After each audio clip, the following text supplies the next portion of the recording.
그래서 오늘 뭐 보여드릴 거는 역시 비례 국회의원 후보 연설을 했는데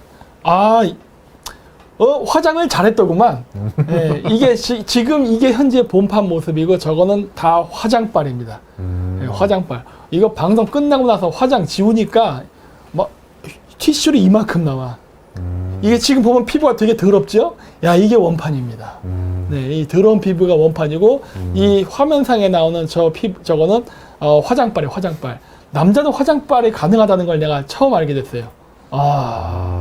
그런데 이제 고맙게도 지금 저희랑 같이 중계 방송을 해주시는 많은 반전 유튜버들이 있는데 유독 그 진루머 팀이 저를 편애하더라고요.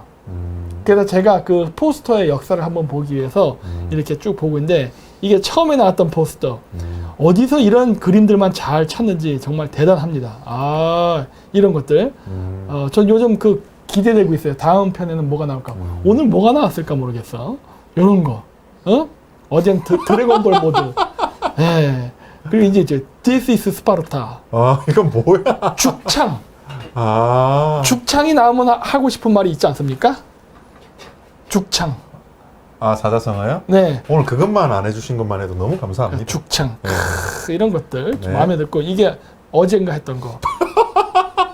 네. 진짜. 왜요? 그냥. 비트코인 666. 정말 웃기죠? 네. 마음에 썩 듭니다. 죽거나 살거나. 네. 깡시. 네. 그래서 이제 오늘 비례 국회의원 후보 연설을 했었는데, 제가 공약 발표로 했던 것이 1, 2, 3, 4번까지 하나로 묶어서 다 해버렸죠. 네, 한미 군사동맹, 한미일 동조, 사드 배치, 그 다음 지소미아 다시 복구한다. 이 4개를 한 번에 묶어서 하나의 공약으로 얘기했었는데, 저 그 농담을 한 거 아니에요. 그리고 이번에 얘기했죠? 이어도에다 세멘트 묶어서 미사일 기지 배치하겠다. 네. 그거 내가 진짜 공영방송에서 얘기했잖아요. 그렇죠. 내가 농담을 한 얘기 아니니까 진담이에요, 저는 진짜. 그러니까요. 그래서, 만약에 된다면은 진짜 황당할 수도 있지만은 진짜 할 겁니다. 예, 물론 거기에 이제 많은 교섭이 필요하고, 이제 여러 가지 그 디테일이 필요한데, 오늘 방송 때문에, MBC 쪽 사람들이 저를 조금 쳐다봤습니다. 그렇죠, 아무래도. 예, 방송 사고일 수도 있고, 한편으로는 떨리지만 한편으로는 제 방송을, 제 연설을 지지하는 사람들이 꽤 있었어요. 그래서 내가 그 사람들이 오늘 제 방송을 볼 수 있을지도 모르니까, 제가 이어도에다가 왜 까는지를 제가 설명을 조금 하면은, 구글 얼스가 어딨냐. 자. 울릉도에 깔고서 독도를 우리 땅으로 하겠다는 거는 설명 안 해도 다 아시겠죠. 경렬 비열도가 서쪽 끝이니까 이제 중국 간첩들이나 이런 불법 인자 막는 것도. 자, 이어도에다 까는 이유가 있습니다. 이어도가 여기쯤 어딘가에 있어요, 여기. 잘 안 보입니다. 이게 암초예요, 일종의. 그런데 우린 이어도라고 해서 섬으로 부르는데 이 지역에다 사드 미사일 기지를 배치하는 이유가요. 한반도로 크게 보면은 우리가 태평양으로 나갈 수 있는 길이 여기밖에 없어요. 여기밖에. 그래서 중국이 바다를 가져가고 일본이 바다를 가져가게 되면 한국은 진짜 이쪽에 아주 조그만 복도처럼 길이 남습니다. 그렇죠. 근데 지금 이어도도 지금 중국이 널름거리고 있거든요.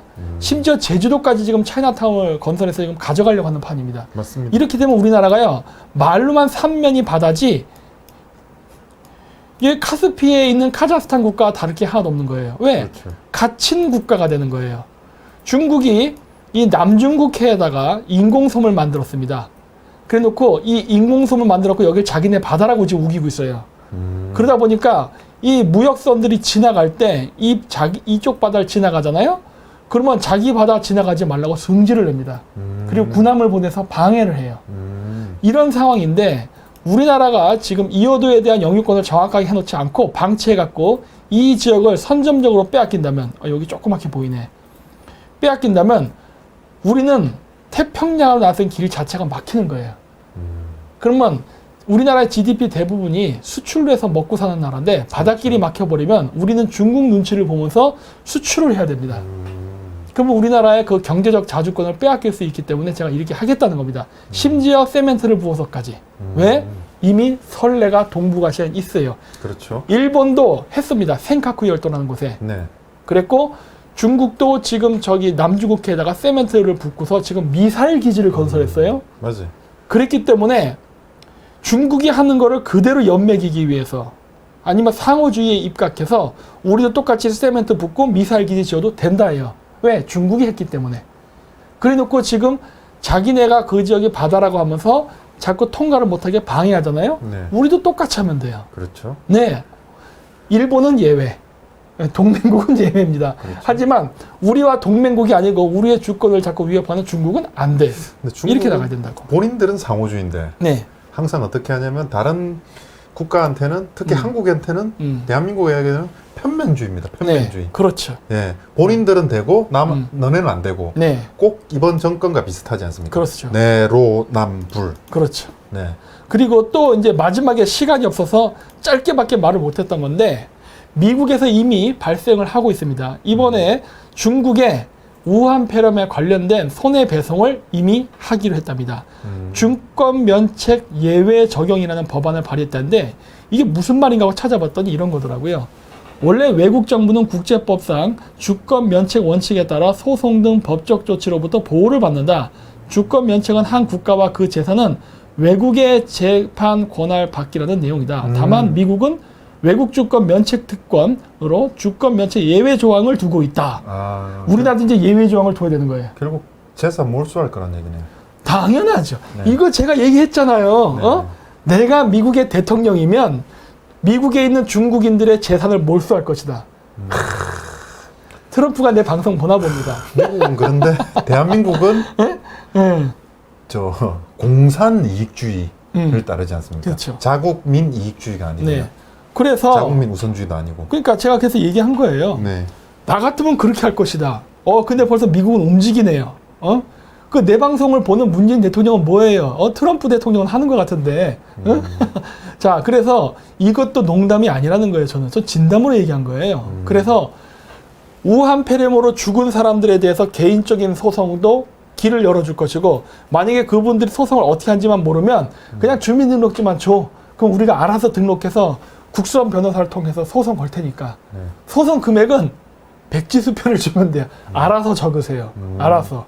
그렇게 할 것이고, 그 외 국가 차원에서도 국가 소송을 해야 됩니다. 그래서 이렇게 하는데, 이게 그러면 미국이 미중 패권 경쟁 때문에 자기 둘끼리만 그렇게 하는 거냐? 그렇지 않습니다. 영국도 합니다. 예. 그리고 영국만 하는 게 아니라 인도도 했습니다. 그래서 지금 주변 국가들이 중국에 의해서 피해를 입고 나서 거기에 대한 손해배상을 하고 있기 때문에 우리도 이 국제적 흐름에 같이 그냥 숟가락만 꼽으면 되는 거예요. 간단해. 숟가락만 꼽으면 된다. 그런데 이번 정권은 뭐 뉴스를 보니까 시진핑 방안에 시진핑 방안이 늦춰지는 거에 전전긍긍하고 있더라고요. 그래요? 예, 예. 이런 식으로 나오면 내가 미국의 대통령이면 또 할 수 있는 정책들이 있죠. 한국이 말을 안 들어? 네. 그러면은 또 조져버리는 방법이 있어요. 근데 지금 얘기 안 할게요. 그렇죠. 이거 선거 기간이니까. 그러니까 이런 식으로 하면 재미없는데 이런 거거든요. 근데 어쨌든 시진핑 방안 그 황제 오시는 거에 대해서만 계속 그 부분만 신경을 쓰는 것 같더라고요. 그렇죠. 네. 네, 그래서 제가 마지막 그 2분 25초인가 마지막에 얘기했던 게 그겁니다. 대규모 손해배상을 국제사회와 함께 할 것이고, 만약에 말을 안 듣는다면 지금 우리나라에서 개발되고 있는 많은 차이나타운이 있습니다. 네. 심지어 지금 춘천, 네. 지금 월드컵 축구장 170개 크기의 차이나타운을 건설하는데 그 모든 토지와 투자를 무효화시키고 전부 몰수해버릴 겁니다. 아니야, 압류죠. 정확히 보면. 네. 압류 해놓고 중국 정부가 손해배상을 할 때까지 압류를 하고 있다가 3년 동안 네. 만약에 중국 정부가 끝까지 손해배상을 하지 않는다. 그럼 3년 뒤에 그 몰수한 모든 재산은 물론 동산, 부동산 포함이니까 네. 중국에 투자했다 손해봤던 기업들에게 전부 다 나눠줄 겁니다. 동산, 부동산에 은행 계좌까지 압류해버립니다. 네, 다 전부 다 압류할 거예요. 심지어 밀거래 하려고 했던 암호화폐까지 전부 다 싸그리 찾아갖고 전부 다 압류해버릴 거예요. 이게 진정한 자국민 우선주의네. 네. 네. 그럼 왜냐면 지금 한국 기업들이 중국에 가서 거의 대부분 부도가 났어요. 그래서 그렇죠. 그 기업들에게 다시 그 기업을 다시 만들 수 있는 투자 자금을 줄 겁니다. 왜냐면 그거를 또 나눠서 n분의 1에서 국민한테 나눠주는 바보 같은 행위 하면 안 돼요. 1인당 100만 원 이런 거 하면 안 되고 네. 고용 창출을 할 수 있는 능력 있는 사업가에게 돈을 줘서 기업을 만들게 해야 그 기업으로부터 일자리. 매달 몇백만 원씩이 나가게끔 하는 거예요. 네. 원래 그렇게 하는 게 가장 정상적인 조치예요. 물론 이거는 중국으로부터 빼앗은 그 재산이기 때문에 안 갚아도 됩니다. 이건 대출금이 아니에요. 그냥 그렇죠. 주는 돈이지. 네. 네, 가지시고 일자리만 창출하세요. 이게 조건이에요. 네. 그리고 거기서 만들어진 물건은 어떻게 하는 거다? 팔아야 돈이 벌립니다. 네. 그래서 어떻게 하냐 했으니까 한미일 군사 동맹을 통해서 지금 미국이 중국 제품에 고관세를 맺고 그다음에 중국 제품에 보이콧을 하고 있거든요. 네. 하지만 미국은 그 제품이 필요합니다. 그렇죠. 그 틈새 시장을 사실 틈새도 아니에요. 이만큼 뚫린 구멍인데 네. 거기다 한국 제품을 밀어 넣을 겁니다. 음흠. 예, 밀어 넣어서 우리가 막대한 이익을 창출할 거예요. 따라서 우리가 중국 재산을 압류해서 기업인들에게 주고 그래서 고용 창출이 되고 그리고 거기서 만들어진 물건은 미국으로 가서 중국 기업들 밀어내고 우리가 미국 시장을 점유해서 수익을 발생시키고 그럼으로써 또 기업이 발생하는 또 추가 잉여 이익이 있습니다. 이 이익이 바로 사드 미사일 운영비로 쓰는 거예요. 그러니까 세금 하나도 안 올려요. 세금 올리지 않고 한다요. 오히려 법인세는 인하시켜버릴 겁니다. 아, 이게 유기적으로 연결돼 있죠. 근데 이번 정권은 피하 식별을 못 하는 거죠. 그렇죠. 어디에 줄을 서고 뭐 인생 뭐 군대에서 줄을 잘 서야지 군대 그렇지. 생활이 편하다라고 하는데 네, 군대를 안 갔다 왔으니 그렇죠. 네 제가 농담을 한 겁니다. 군대를 안 갔다 왔으니 아, 이건 농담이에요? 예, 이거 제가 어느 농담한 집에 거예요. 내가 웃어야 되는 거지? 아 지금 문재인 정권에 있는 사람들이 주사 팔아서 군대를 안 갔다 왔으니 줄을 못 쓴다. 이게 제 농담인데. 아, 그래요? 예. 아, 알겠습니다. 재밌죠? 네, 군대를 안 갔다 왔으니 줄도 못 쓰고 네. 어느 부분을 써야지 우리 국민이 편안하고 발전하고 대한민국이 다시 한번 도약할 수 있는지에 대해서 전혀 관심이 없습니다. 그러니까 새벽당 10대 공약은요, 따로따로가 아니라 유기적으로 연결된 겁니다. 네. 물론 플러스 지금 현재 1세대, 네. 지금 우리나라의 사업을 운영해 나갈 수 있는 그 사장님이 될 수 있는 세대는 지금 60, 70대예요. 고령화가 됐습니다. 네. 조만간 은퇴해요. 네. 그렇기 때문에 그거를 대비해서 저희가 상속세까지도 네. 대폭 감세 아니면 면세라고 얘기를 하는 이유가 여기에 있는 겁니다. 왜냐? 맞습니다. 대규모 불황에서 탈출을 해서 이제 기업이 막 먹고 살만하게 운영을 하려고 하는데 기업주가 죽어버리고 자식이 그걸 물려받게 되면 엄청난 상속세 때문에 그 기업이 다시 몰락하고 그러니까 적대적 M&A, 금융 기업 사냥꾼들에게 팔리면서 다시 그 직원들이 실업자로 돌아갈 수 있거든요. 이거를 방지하기 위해서 상속세를 없애버리겠다는 거예요. 그렇죠. 이게 다 연결돼 있어요. 그래서 저희 10대 공약은 하나입니다, 사실은. 그러니까 국가를 유기체적으로 어떻게 이 불황에 탈출시킬 거에 대한 그러한 그 복합적인 정책이거든요. 결국의 목적은 국가의 이익이죠. 그렇죠. 네. 네, 이런 것들에 이게 연결돼 있는 거지, 따로따로 이렇게 뭐 정책을 얘기하는 그런 게 아니에요. 네. 같이 움직이게 돼 있는 겁니다. 맞습니다. 네, 그리고